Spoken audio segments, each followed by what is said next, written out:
ఆరాధన పుస్తకంలో మీకు తెలియజేస్తున్నాను. మీకు ఎప్పుడైనా దొరికితే కనుక మీకు వీలుంటే కనుక చూడండి. మీకు తెలియజేస్తూ ఉన్నాను నేను. 86వ పేజీలో కనిపెట్టుడు అనే ఒక అంశం ఉంటుంది.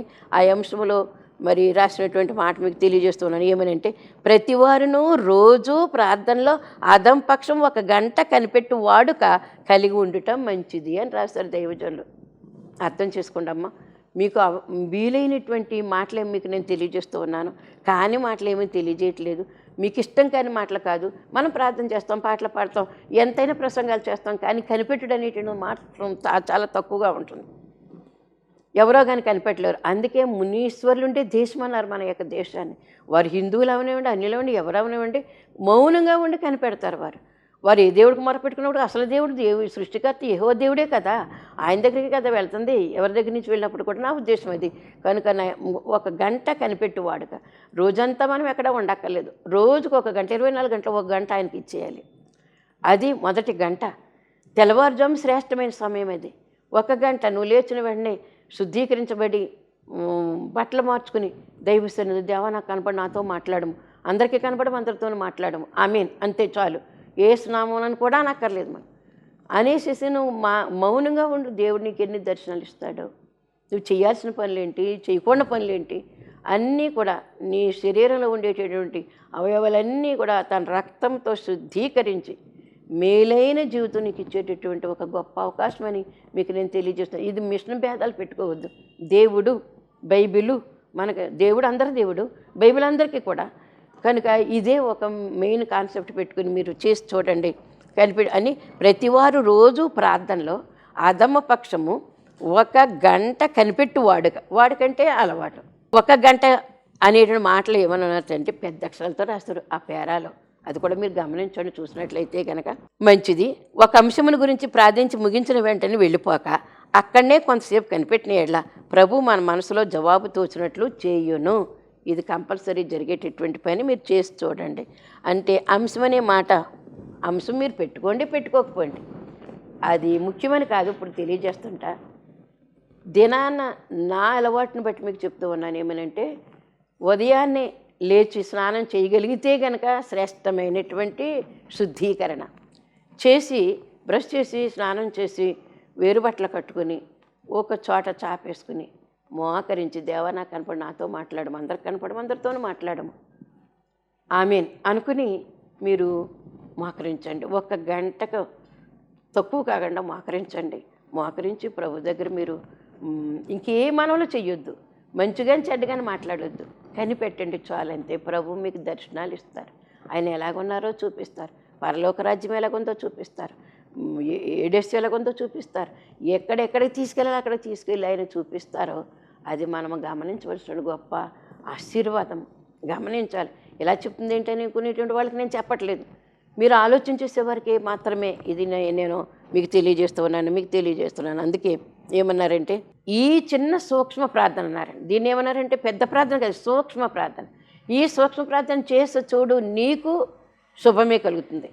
నీకు కావాల్సిన వరకే శుభమే, లోకస్తులందరికీ కూడా శుభమే కలుగుతుంది. అందరికీ ఎందుకంటే నాకు కనపడు, నాతో మాట్లాడు. ఇది నాతోటే కాదు, అందరికీ కనపడు, అందరితోనూ మాట్లాడు. అప్పుడు అందరూ ఏకీభవిస్తారు.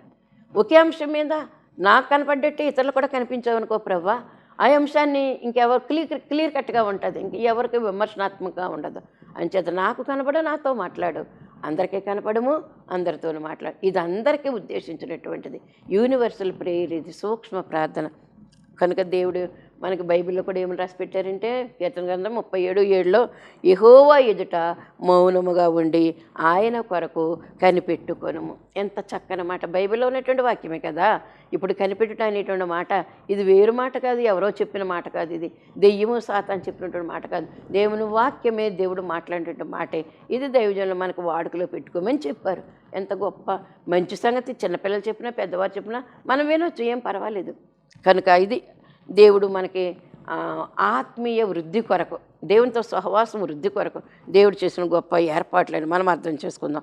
అలాగే మరి ఈ సంఘారాధన పుస్తకం 86వ పేజీలో చెప్పాను మీకు. 87వ పేజీలో కూడా ఉంది. ఏమైనా రోమనంకేసి తరుడు వేసి ఉంటుంది ఒక పేర. ఏమనుందంటే ఎంత చక్కని మాట రాశారు. ఎంత గొప్ప వంశమునందు జన్మించునను అంటే నీ వంశం ఎంతో గొప్పదై ఉండొచ్చు. ఎంత గొప్ప వంశంలో నువ్వు జన్మించినప్పుడు పుట్టినప్పటికీ కూడా ఎంత ఆరోగ్యం నీకున్నా, ఎంత ధనం నీకున్నా, ఎంత విద్య నీకున్నా, ఎంత ఉద్యోగం నీకున్నప్పటికీ కూడా నీకు పేరు బంధుత్వాలు ఎంతో గొప్పగా ఉండొచ్చు, ఇవన్నీ రిచ్గా ఉండొచ్చు నీకు. కానీ ఎంత సంపాదించినప్పటికీ కూడా, పేరు కీర్తులు ఎన్ని సంపాదించినప్పటికీ కూడా, ఎంత ప్రతిష్ట నీకున్నప్పటికీ కూడా, అదే అన్నారు దైవ సన్నిధి ధ్యానముతో సాటి యొగున. నీకు ఎంతో ఉండొచ్చు, లోకంలో తిరగొచ్చు నువ్వు రోజులు.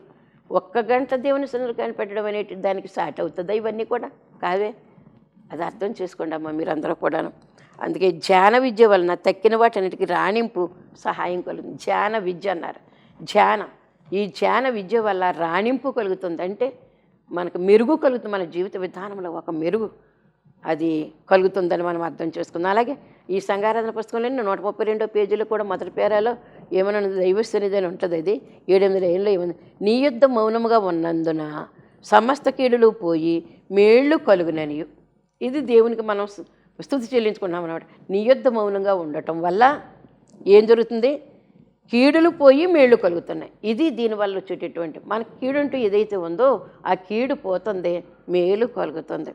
నీవు కనబడి మాట్లాడదువనియు మరి దైవజనుల ద్వారా మాకు తెలియజేస్తున్నందుకు నీకు వందనాలు ప్రభువా అని కూడా మనం దేవునికి స్తుతులు చెల్లించవలసినటువంటి వారమైన అంత గొప్ప కనిపెట్టేటువంటి మౌనం అనేటటువంటి కనిపెట్టడం అనేటటువంటి గొప్ప అంశాన్ని దేవుడు మనకి ఇచ్చారు అంటే అది మనం స్వాధీనపరచుకుందాము.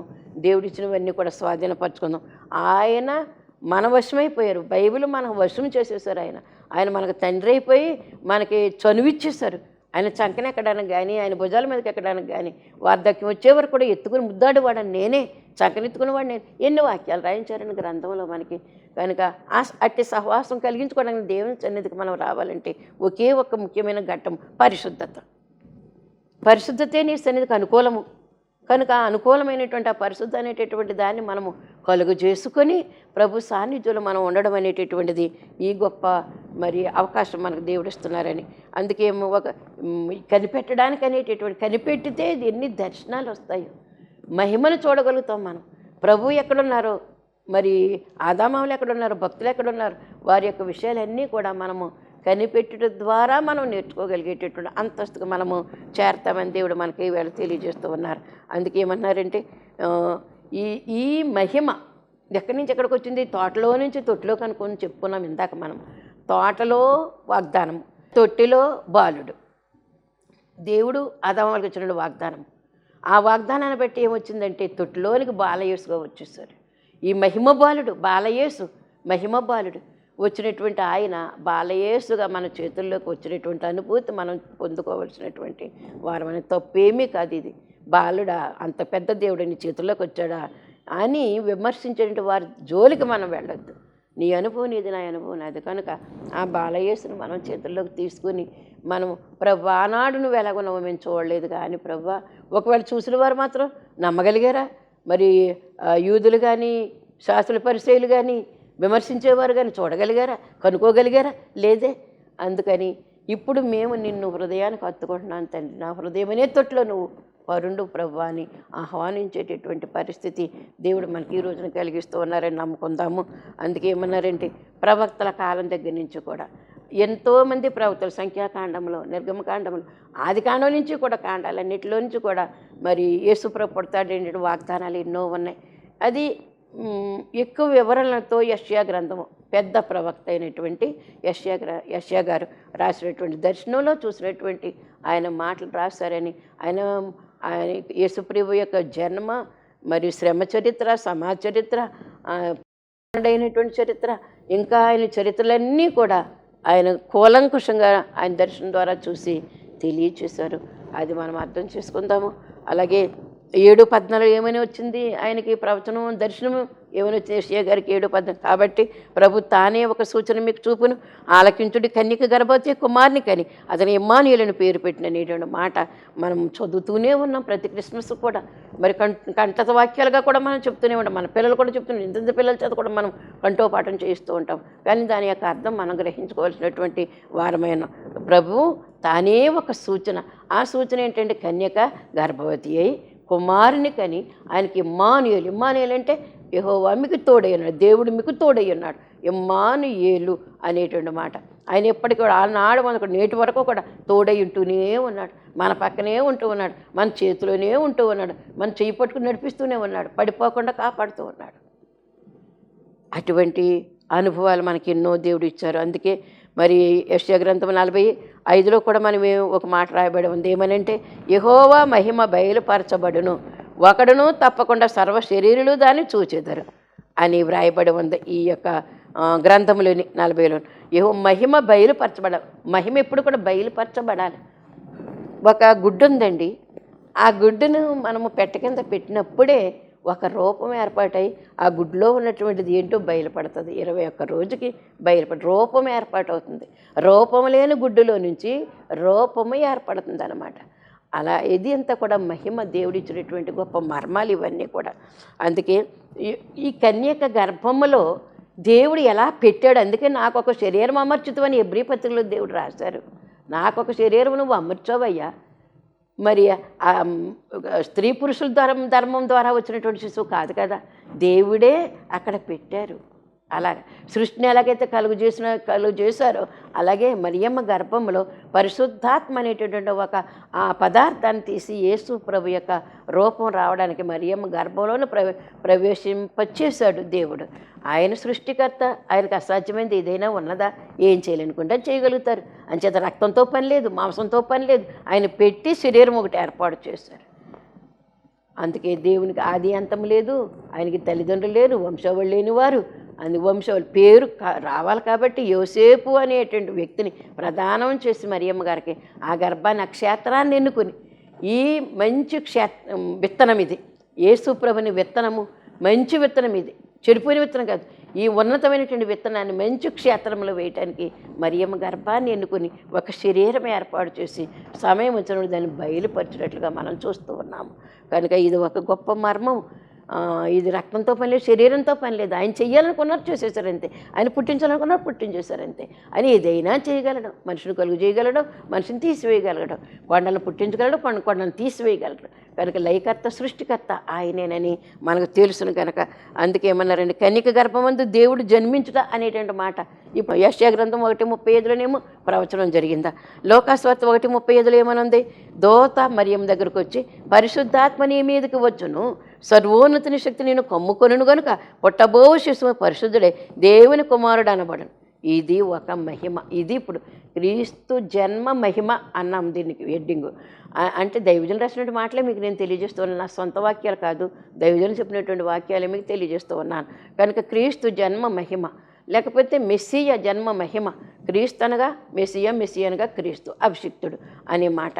అందుకే మరి ఇదేంటంటే ఇది ఒక మహిమ అనేటువంటి మాట మనం అర్థం చేసుకుందాం. అది లోకాస్వార్త 2:9 మనకు ముందు కాన్సెప్ట్ ఇదే కదా. గొర్రెల కాపర్ల దగ్గర దోత నిలిచెను, నిలువగానే మహిమ ప్రకాశించింది. ఈ మహిమ సముద్ర కెరటాల వలె ఒకరిని బట్టి ఒకరికి స్విచ్ నొక్కితే చూపు లైట్లోకి వెలుగు ఎలాగెళ్తుంది, స్విచ్ నొక్కితే ఫ్యాన్లోకి ఎలాగెళ్తుంది, స్విచ్ నొక్కితే మరి మిక్సీలోకి ఎలాగెళ్తుంది, గ్రైండర్లోకి ఎలాగెళ్తుంది. అలాగే ప్రభు యొక్క పరిశుద్ధాత్మ శక్తి, ఆయన దగ్గర ఉండే ప్రభావము, మహిమ అలా అలా లోకాన్ని వెలిగించుకుంటూ, మనుషుల్ని వెలిగించుకుంటూ, ఆయనకు కావాల్సిన స్థలాలన్నింటిలో కూడా వెలుగుతూ ప్రకాశిస్తూ వచ్చిందని మనం అర్థం చేసుకుందాము. అలాగే కెరటాల వల్ల యేసు బాలుని మహిమ పాకలో తొట్టిలో పండుకోబెట్టబడినటువంటి బాలయేసు యొక్క మహిమ ఇప్పుడు కాపర్ల దగ్గరికి వచ్చింది. ఎక్కడి నుంచి? ఆకాశం నుంచి ఆ యొక్క పాకలోకి వచ్చేసింది. పాకలో నుంచి ఈ మహిమ కాపర్ల దగ్గరికి వచ్చేసింది. ఈ కాపర్ల దగ్గర నుంచి మహిమ ప్రకటన చేసుకుంటూ వెళ్ళారు కాపర్లు. మళ్ళీ చూసేసి బాలయేసుని చూసాం, మీరు కూడా వెళ్ళి చూసిరండి అని చెప్పి ప్రకటన చేసుకుంటూ వచ్చి మనం నోరు పూసుకునేటువంటి మనుషులం కాదు. దేవుని వాక్యం మనకు దేవుడు అందించాడు కాబట్టి ఈ అందించినటువంటి వర్తమానం అనేక మందికి మనం ప్రకటన చేయటమే మన యొక్క ఉద్యోగం అయి ఉన్నది, మనకు విధి అయి ఉన్నది. ఇంకా అంతకంటే మనం ఆయనకి ఏమి ఇవ్వగలుగుతాము? ఇంత చేసినటువంటి తండ్రికి నేను ఏమివ్వగలుగుతాను? ఆయన ప్రకటన చేయడం తప్ప, ఆయన గురించి చెప్పడం తప్ప ఇంకా అంతకంటే నాకు ఉద్యోగమేముంది అనేటటువంటి విషయాన్ని మనం అర్థం చేసుకుందాము. అందుకే పాకలో ప్రవేశించినటువంటి మహిమ ఇంకా అలా అలా పొలాల్లో నుంచి దేవుడు దూతల కాపర్ల దగ్గర నుంచి ఈ విధముగా మరి ప్రభావము మహిమ ఇది ఒకదాని వెంట ఒకటి వస్తూ లోకాన్ని వెలుగుస్తూ ఉన్నదని మనం అర్థం చేసుకుందాము. బిడ్డ పుడితే ఇంట్లో మా అమ్మాయికి పిల్లడు పుట్టాడు, మా అబ్బాయికి పిల్ల పుట్టింది అని ఈ విషయాన్ని మనుషులతో కబురు చేస్తాం. ఇదివరకు మనుషులు కబుర్లు చేసేవారు. అప్పుడు అంతరాలు లేనటువంటి పరిస్థితులు, సంబంధాలు లేని పరిస్థితులు. ఇప్పుడైతే ఫోన్లు వచ్చి బిడ్డ పుట్టగానే మనకి ఎవరెవరికి చెప్పాలనుకున్నాం అందరికీ కూడా ఫోన్ చేస్తున్నాం. ఇంకోటి ఏంటో ఫోటోలు తీసేస్తారు, వెంటనే పిల్లలను కూడా ఫోన్లో చూపించేస్తున్నారు. అలాంటి సులువైనటువంటి మార్గాలు వచ్చేసాయి. ఇప్పుడు నాలెడ్జ్ ఎక్కువైపోయింది, టెక్నాలజీ పెరిగిపోయింది. ఇక్కడ ఇలా పుడుతున్నారంటే ప్రపంచమంతా కూడా బిడ్డను గురించి చూపించేటటువంటి అవకాశాలు వచ్చేసాయి. అప్పుడే మరి దేవదూతలు ఈ వర్తమానం పైనుంచి పట్టుకొచ్చారటండి. వర్తమానం యేసయ్య పుట్టాడనేటువంటి వార్త మరి ప్రపంచమంతటా కూడా తెలియజేయడానికి దేవదూత ఈ వర్తమానము తీసుకొని వచ్చి గొర్రెల కాపరి దగ్గర పెట్టినటువంటిగా మనం చూస్తూ ఉన్నాము. అందుకే దేవుడు ఏం చెప్తున్నాడంటే ఆయన అందరివాడు. దేవుడు యేసుక్రీస్తు అందరికీ ప్రభువే. వీళ్ళకి వాళ్ళకని కాదు, ఈ మతం ఆ మతం అని కాదు, సృష్టించబడిన ప్రతి నరుడికి కూడా యేసుక్రీస్తు ప్రభువై ఉన్నారు. ప్రభు అంటే ఓ లార్డ్. ఆయన మించినటువంటి ఒక బిరుదు ఇంకేమీ లేదు ఆ లార్డ్కి. ఆయన ప్రభువై ఉన్నారు. ప్రభువై ఉన్నటువంటి ఆయన నీకు ప్రభువే, నాకు ప్రభువే. అంటే లోకస్తులకి అన్యాయస్తులకి ఇంకా మరి అన్యులకి కూడా ప్రభువేనా? అవును ప్రభువే. ఎందుకంటే ప్రతి వారిలో కూడా ఆయన జీవం ఉంది, జీవం పోస్తారు. ఎవరైతే అది గ్రహించి నమ్మి బాప్తిసం తీసుకుంటారో వారికి దేవుడు ఏం చేస్తున్నాడంటే ఆ వెలుగుని ఇస్తున్నాడు అనమాట, ఆ ప్రాణాన్ని ఇస్తున్నాడు అనమాట. ఆయన ప్రాణాన్ని పోస్తున్నాడు అనమాట. అందుకే జీవం అందరిలోనూ ఉంటుంది. అయితే ఆయన ప్రేమ, ఆయన కృప, ఆయన ప్రాణం పెట్టగలంటే ప్రభుని గ్రహించుకునేంతవరకు కూడా వారికి జీవం మాత్రమే ఉంటుంది, ఆయన వెలుగు మాత్రం ఉంటుంది. అందుకే దేవుడు ఏం చేస్తున్నాడు, మధ్యాకాశంలో దేవదూతలు చుట్టూ ప్రకాశించింది. 2:14 ఏమనుందంటే లోకాసువార్త, సర్వోన్నతమైన స్థలములలో దేవునికి మహిమ. ఉన్నతమైన స్థలములు అన్నింటిలో కూడా మళ్ళీ సర్వోన్నతము, అది ఇంకా మోస్ట్ ఇంపార్టెంట్ కనుక సూపర్లేటివ్ డిగ్రీ అది. అందుకే సర్వోన్నతమైన స్థలంలో దేవునికి మహిమ, ఆయనకి ఇష్టలేని మనుషులకు భూమి మీద సమాధానం. ఎవరైతే అంటే ఆయనకి ఇష్టలేని మనుషులు అంటే నమ్మి బాప్తిసం పొందిన వారు మాత్రమే.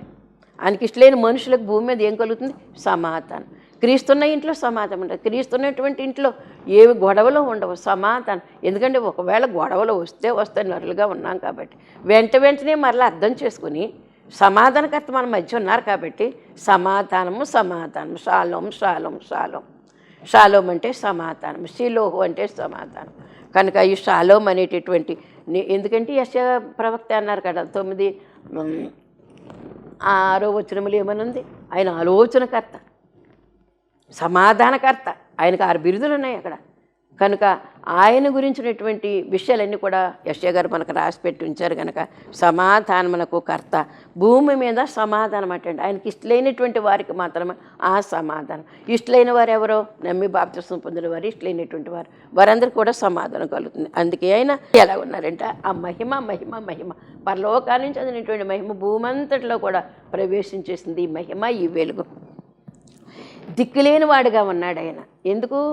గర్భాన పడ్డారంటే పురుడొచ్చే సమయానికి ఒక ఇల్లు ఉందా, ఒక వాకలు ఉందా, ఒక గది ఉందా, పోనీ ఒక మంత్రసాని ఉందా, సబ్బు వేడి నీళ్ళు పట్టుకుని బ్లేడ్ పెట్టుకుని దారాలు పెట్టుకున్న వాళ్ళు ఎవరైనా ఉన్నారా? అమ్మ నీకు నొప్పి వస్తుంది ఇలా కూర్చోమన్న వాళ్ళు ఉన్నారు. ఎంత ఆ పరిస్థితి మనం అర్థం చేసుకుంటే ఎంత నీ కొరకు నా కొరకు దీనుడయ్యొచ్చు ఈలో అర్థం చేసుకుందాం. మీ ఇంట్లో పిల్లకి పురుడు వస్తుందన్న, కోడలకు పురుడు వస్తుందన్న, పుట్టిన పిల్లకి పురుడు వస్తుందన్న ఎంతెంతగా ముందుగానే ఒక నెల నుంచి సారంజామా చేసుకుంటాం. ఏ హాస్పిటల్ తీసుకెళ్ళాలి, ఏ డాక్టర్ అయితే బాగుంటుంది, ఎక్కడ పురుడు పూస్తే బాగుంటుంది, ఎలాంటి మేలైన వస్తువులు ఆ పిల్ల కోసం సిద్ధం చేయాలి, ఎలాంటి శ్రేష్టమైనటువంటి పదార్థాలు అమ్మకి పెట్టాలి అనేటటువంటి విషయాలు ఆలోచన చేసుకుంటారు తల్లిదండ్రులు, అత్తమామలు కూడా. అలా శ్రేష్టమైనటువంటి కానుక అలాగా బంగారపు ఉయ్యాల తొట్టిల్లో వేసేటటువంటి పరిస్థితులు ఉంటాయి. కనుక అటువంటి పరిస్థితి నీ తండ్రికి నా తండ్రికి ఎక్కడుంది? అక్కడ లేదు. దీనుడు, అలాంటి దీనత్వం కలిగినటువంటి దిక్కులేనివాడుగా ఉన్నాడు. గొప్పవాడుగా కనపడలేదు, ధనవంతుల బిడ్డగా కనపడలేదు. ధనవంతుల బిడ్డ అయితే మన దగ్గర దాకా రాదు, మనం ముట్టుకోవడానికి కూడా వీలు కాదు. లోకాసువార్త 2:11 మనం చదువుకున్నాం. రక్షకుడు ఈయనే ప్రభు అయిన క్రీస్తు. రక్షకుడు మీ కొరకు పుట్టి ఉన్నాడు. ఈయన ప్రభు అయిన క్రీస్తు, ఈయన ప్రభు అయిన క్రీస్తు. అంత లార్డ్. ఇప్పుడు అభిషిక్తుడయ్యి నీ దగ్గరకు వచ్చాడు నిన్ను రక్షించడానికే, నిన్ను ప్రేమించి నీ కొరకే నీ కొరకే నీ కొరకే, నా కొరకే నా కొరకే నేను అనుకోవాలి, నీ కొరకే అని నేను నీ గురించి అనాలి, మన కొరకైనా మనందరం కలిసి అనాలి. ఇదంతా కూడా మనందరి కొరకు ప్రభు సృష్టికర్త ప్రభు చేసినటువంటి ఒక గొప్ప ప్రణాళిక. అందుకే యోధా జనాంగములో క్రీస్తు ప్రభు రావాలని లేఖనాల్లో రాయబడి ఉంది. ప్రభు పుట్టేంత వరకు కూడా లేఖనాల్లో రాయబడి ఉంది. అది యోధా జనాంగంలో రాకూడదు, ఆ వచ్చేటటువంటి క్రీస్తు పుట్టకూడదు, ఆ రక్షణకర్తే ఉండకూడదని పిశాచు యొక్క లక్షణం. అందుకే యూదుల్ని ఏం చేసిందంటే పాపం చెయ్యించి విగ్రహారాధన చెయ్యించి వారిని దాసులుగా ఆయా దేశాలకు పంపించేస్తారు, బబులోను దేశానికి, అశ్షూరు రాజ్యానికి అని. ఇలాంటి చెరలో పెట్టేశారు యూదులైనట్టు, వారిలో నుంచి రావడానికి వీల్లేదని. అయితే దేవుడు ఏం చేస్తాడంటే ఆయన ప్రణాళిక నెరవేర్చుకుంటున్నాడు. ప్రజల కొరకు యూదుల్లోంచి ఒక రక్షకుడు పుట్టాలి అనేటటువంటి మాట నెరవేరడానికి ఆయన సాతాను చేసినటువంటి పిశాచు పనులన్నీ కూడా ఏం చేశారంటే తృణీకరించి నిరర్ధకం చేసి నిర్వీర్యం చేసి రక్షకుడు పుట్టేటటువంటి స్థలాన్ని, పుట్టేటటువంటి కాలాన్ని దేవుడే నిర్ణయించి మన కొరకు అంత ప్రణాళిక సిద్ధం చేసినటువంటి గొప్ప తండ్రి మన యొక్క తండ్రి. కనుక యూదులైనటువంటి గొర్రెల కాపరులు నిరీక్షిస్తూ ఉన్నారు. ఎవరి కొరకు? మెస్సియా కొరకు నిరీక్షిస్తూ ఉన్నారు, ఎదురు చూస్తున్నారు. ఇప్పటివరకు కూడా అలాగే ఎదురు చూస్తున్నారని మరి అక్కడికి వెళ్ళి వచ్చిన వాళ్ళని చేసిన మెస్సియా ఇప్పుడు వస్తామని ఏడుపులు గోడ దగ్గర ఏడుస్తూనే ఉంటారట వాళ్ళు. మా ఫ్రెండ్ వాళ్ళు ఉదయ గారు వెళ్ళారు, అక్కడికి చూశారు, ఏడుపులు గోడ దగ్గర మరి ఏడుస్తూ ఉంటారట. ఇప్పుడు వస్తావయ్యా రాయ్యా రాయని. ఆయన వచ్చారు, వెళ్ళిపోయారు. 2024 సంవత్సరం 25వ సంవత్సరం కూడా వచ్చేస్తుందన్న సంగతి మరి వారికి అర్థం కావట్లేదు.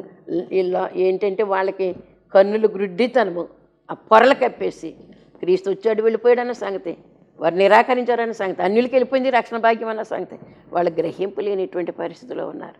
చాలామంది యూదులు కూడా క్రిస్టియన్స్ అవుతున్నారు. మరి యూట్యూబ్లో చూస్తే చాలా మరి సాక్ష్యాలు ఉంటున్నాయి.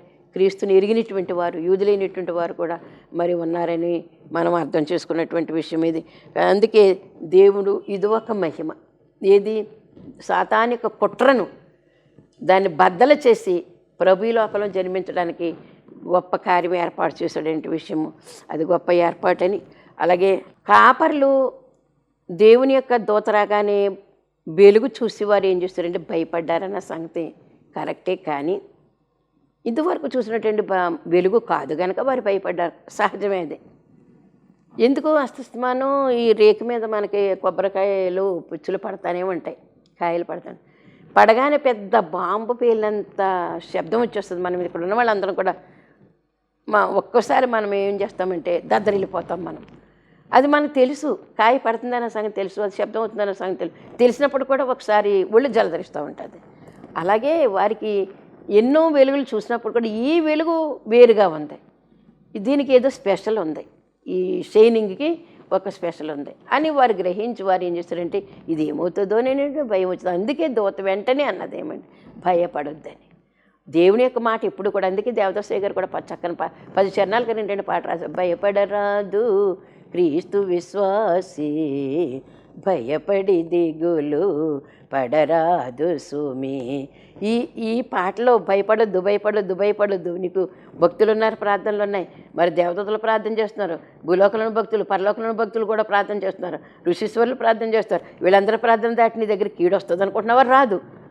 నువ్వు భయపడొద్దు అనేది 365 భయపడకూడనేడో మాటలు బైబిల్లో వాగ్దానాలు ఉన్నాయని దైవజనులు రాశారు. ఎంత గొప్ప సంగతి, మనకి భయపడవద్దు. అయినా భయం వస్తూనే ఉంటుంది నరులం కాబట్టి.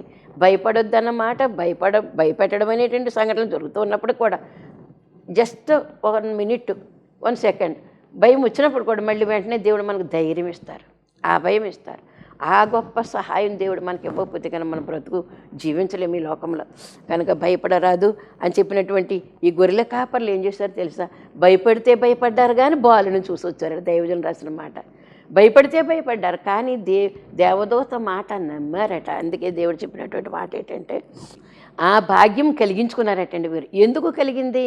మాట విన్నారు. భయపడొద్దు అనే మాట, దేవదూత చెప్పినటువంటి మాట విన్నారు.